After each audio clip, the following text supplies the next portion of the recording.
রাস্তায় যেখানে সেখানে ময়লা ফেলা, থুতু ফেলা কিংবা প্রকাশ্যে প্রস্রাব করার দিন এবার শেষ হতে চলেছে।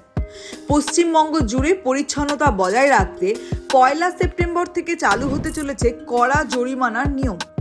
রাজ্যের পুর ও নগর উন্নয়ন মন্ত্রী অগ্নিমিত্রা পাল জানিয়েছেন, পুরসভা, পুর নিগম এবং নোটিফাইড এরিয়া অথরিটির আওতাধীন এলাকায় নিয়ম ভাঙলে জরিমানা করা হবে।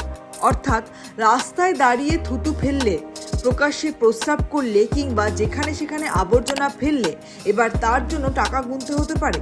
শুধু সাধারণ ময়লা নয়, রাস্তায় চিপসের প্যাকেট, প্লাস্টিক বা অন্য কোনো বর্জ্য ছুঁড়ে ফেললেও ব্যবস্থা নেওয়ার কথা বলা হয়েছে। এমনকি দোকানের সামনে, রাস্তার ওপরে আবর্জনা জমিয়ে রাখলেও জরিমানার মুখে পড়তে হতে পারে দোকানদারদের। এছাড়া জানা গেছে, থুতু ফেলার ক্ষেত্রে 100 টাকা, প্রকাশ্যে প্রস্রাব, আবর্জনা ফেলা বা প্লাস্টিক ব্যবহারের ক্ষেত্রে 200 টাকা পর্যন্ত জরিমানার কথা জানানো হয়েছে। তবে প্রশাসনের দাবি, শুধু জরিমানা করাই উদ্দেশ্য নয়, মানুষকে আগে সচেতন করা এবং রাস্তাঘাট পরিষ্কার করা এবং পরিষ্কার রাখার অভ্যাস করাও এই উদ্যোগের লক্ষ্য। এই কারণেই বিভিন্ন জায়গায় ডাস্টবিন বসানোর কাজও চলছে। প্রতি 100 মিটার অন্তর ডাস্টবিন রাখার পরিকল্পনার কথা জানানো হয়েছে, যাতে সাধারণ মানুষ সহজেই নির্দিষ্ট জায়গায় আবর্জনা ফেলতে পারেন। এর পাশাপাশি নজরদারির ব্যবস্থাও জোরদার করা হবে।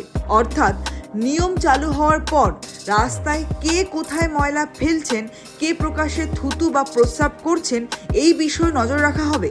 তাই 1 সেপ্টেম্বর থেকে রাস্তায় বের হলে একটু সাবধান।